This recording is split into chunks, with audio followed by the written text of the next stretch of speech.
Assalamualaikum warahmatullahi wabarakatuh.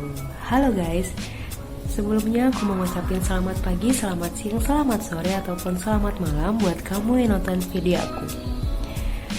Aku mau perkenalkan diri dulu. Perkenalkan, namaku Audra Najmi Mokfira. Sekarang aku kuliah di salah satu perguruan tinggi negeri vokasi di Sumatera Barat, yaitu Politeknik Negeri Padang, dengan program studi D4 Teknologi Rekayasa Perangkat Lunak.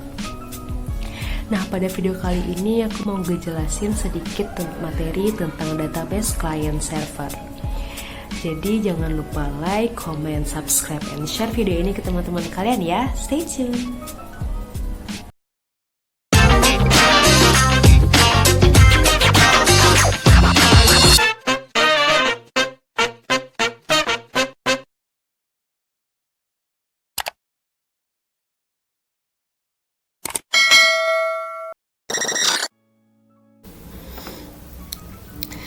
Yang pertama kita masuk dulu ke pengertiannya. Jadi database client server ini adalah teknologi terkini dari perkembangan aplikasi berbasis data yang sering juga disebut dengan database SQL. Database client server ini juga aplikasi manajemen database yang terpusat dan dikendalikan oleh satu komputer yang disebut dengan server. Klien di sini melakukan permintaan ke server dengan mengirimkan perintah yang ukurannya sangat kecil. Kemudian server menjalankan perintah tersebut dan mengirimkan langsung hasilnya ke klien. Selanjutnya itu fungsi dari client server, yaitu penghematan bandwidth serta kinerja yang menggunakan peran server sebagai penyimpanan seluruh data yang digunakan oleh klien. Seperti contohnya, seseorang dapat membuat bisnisnya sendiri melalui laman web yang dibuat sebelumnya.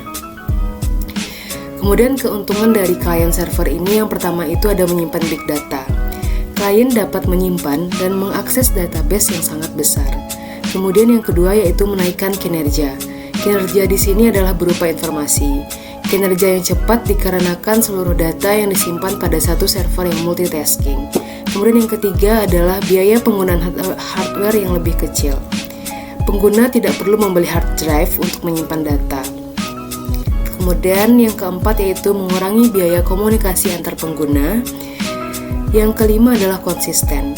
Konsisten di sini adalah meningkatkan konsisten itu dikarenakan satu data dapat diakses oleh beberapa user secara bersamaan. Kemudian yang terakhir itu adalah server storage. Di sini hanya server saja yang membutuhkan penyimpanan besar dengan performa yang sesuai sehingga dapat memberikan kekuatan untuk mengakses data. Selanjutnya kerugian dari client server. Yang pertama itu adalah biaya operasional relatif lebih mahal. Paradigma harus terus diupdate oleh seorang teknisi IT profesional dan berpengalaman dalam melayani ilmu atau bidang server. Kemudian yang kedua kerugiannya yaitu ketika terjadi trouble pada server, maka seluruh koneksi jaringan akan mati. Dan yang terakhir adalah memerlukan spesifikasi komputer yang besar. Di sini jika spek rendah, komputer server akan down yang berakibat tidak dapat diaksesnya server dalam sementara waktu jika mempunyai jumlah klien yang cukup besar. Kemudian selanjutnya itu adalah macam-macam arsitektur pada client server ini. Yang pertama adalah one tier atau standalone. Di sini terlihat di gambar ini adalah contoh gambar arsitektur mengenai one tier ini. Pada one tier ini, semua pemrosesan dilakukan di mainframe. Kode aplikasi, data, dan semua komponen sistem ditempatkan dan dijalankan pada host. Walaupun komputer klien dipakai untuk mengakses mainframe, tidak ada pemrosesan yang terjadi pada mesin ini. Dan karena mereka itulah dumb client atau dumb terminal. Kemudian, semua pemrosesan terjadi secara terpusat atau disebut juga dengan berbasis host.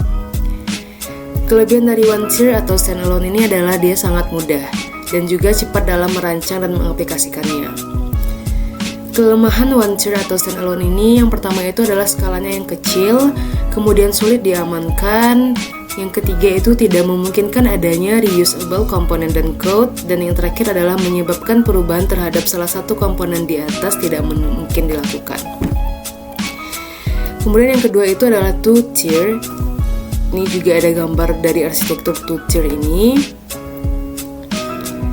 Pada two tier ini pemrosesan terjadi pada klien dan server. Two-tier ini ditempatkan pada komputer klien dan mesin database yang dijalankan pada server jarak jauh.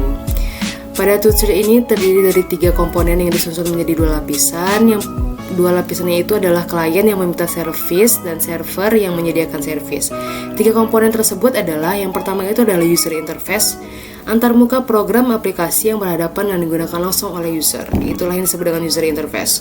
Yang kedua itu adalah manajemen proses. Dan yang terakhir adalah database. Pada model ini memisahkan peranan user interface dan database dengan jelas sehingga terbentuk 2 lapisan. Kemudian kelebihan dari two-tier, yang pertama itu adalah dia mudah, kemudian menangani database server secara khusus. Yang ketiga relatif lebih sederhana untuk develop dan diimplementasikan. Dan yang terakhir adalah cocok diterapkan untuk bisnis dengan skala yang kecil.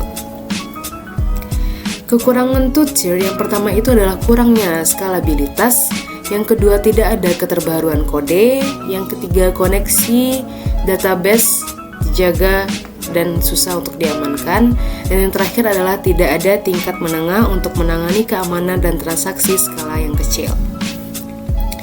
Kemudian kapan sih seharusnya digunakan two-tier ini? Yaitu ketika kita ingin membangun sebuah aplikasi dengan cepat menggunakan bantuan Visual Builder Tools seperti Delphi, VB, dan lain-lainnya. Biasanya hanya aplikasi yang berskala departemen atau bagian-bagian kecil yang menggunakan konsep two-tier ini seperti sistem pengambilan keputusan ataupun aplikasi berbasis web sederhana. Kemudian yang ketiga adalah arsitektur three-tier. Seperti yang terlihat di layar, ini adalah gambar mengenai arsitektur three-tier. Pada arsitektur ini dia merupakan pengembangan dari arsitektur two-tier dengan adanya application server. Berdiri di antara klien dan database server yang berperan sebagai business process layer. Kemudian dalam pengoperasiannya membutuhkan bandwidth yang sangat besar untuk bisa diakses ke banyak klien. Dan yang terakhir itu adalah digunakan dengan application server, kemudian diletakkan di sisi klien dan hanya berfungsi untuk mengirimkan data ke database server. Kemudian pada three-tier ini berisi, yang pertama itu adalah presentation layer. Presentation layer ini adalah interface yang akan ditampilkan ke klien. Kemudian yang kedua itu adalah application layer, berfungsi sebagai core atau proses untuk logika-logika yang ada pada sebuah proses aplikasi atau web. Kemudian yang terakhir itu adalah database layer. Pada database layer ini terdiri dari basis data atau manajemen basis data yang dapat mengakses, menyimpan, serta memodifikasi data yang ada. Kemudian kelebihan dari three-tier ini, yang pertama itu adalah meningkatkan integritas data. Yang kedua adalah apabila terjadi kesalahan pada salah satu lapisan tidak akan menyebabkan lapisan lainnya juga ikut salah. Kemudian yang terakhir itu adalah perubahan pada salah satu lapisan tidak perlu menginstalasi ulang pada lapisan yang lainnya. Dalam hal ini berlaku baik dari sisi server ataupun sisi klien.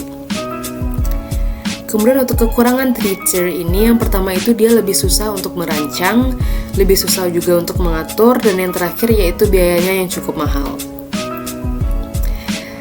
Ini jadi kapan sih kita seharusnya menggunakan arsitektur three-tier ini? Yang pertama yaitu ketika kita mempunyai jumlah layanan atau kelas aplikasi yang lebih dari 50.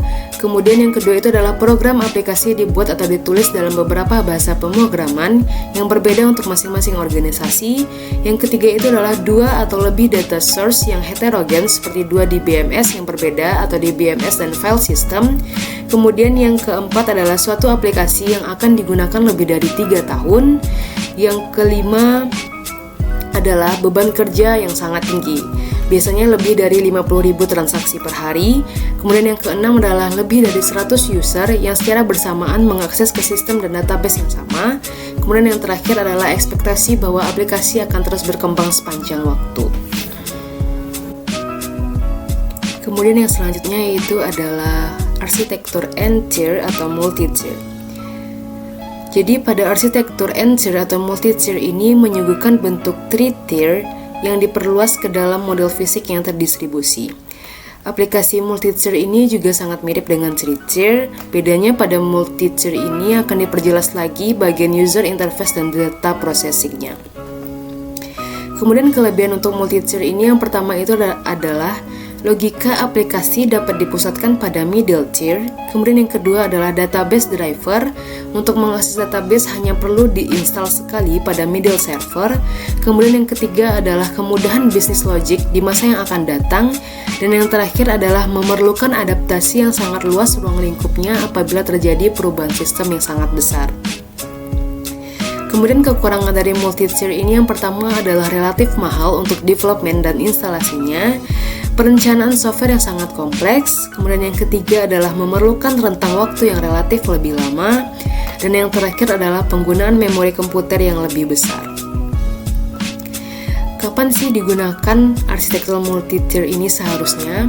Yaitu ketika kita ingin mengembangkan sebuah aplikasi yang memiliki pemisahan yang jelas antara berbagai tingkatan yang membentuk sebuah aplikasi tersebut. Kemudian untuk implementasi dari database client server ini, yang pertama adalah aplikasi pesan, misalnya seperti surat elektronik ataupun email. Kemudian yang kedua adalah penyebaran database pada beberapa jaringan komputer. Yang ketiga, memungkinkan berbagai berkas atau peripheral atau pengaksesan komputer melalui jarak jauh. Dan yang terakhir adalah pemrosesan aplikasi yang intensif dengan suatu pekerjaan, kemudian dibagi menjadi tugas-tugas yang masing-masing dilaksanakan pada komputer yang berbeda. Kesimpulan yang dapat diambil dari database client server ini adalah fungsi client server sendiri yaitu untuk mengatur user interface, kemudian menerima dan memeriksa sintaks yang diberikan oleh pengguna, proses pengaplikasian hingga menghasilkan database dan menyimpannya ke server.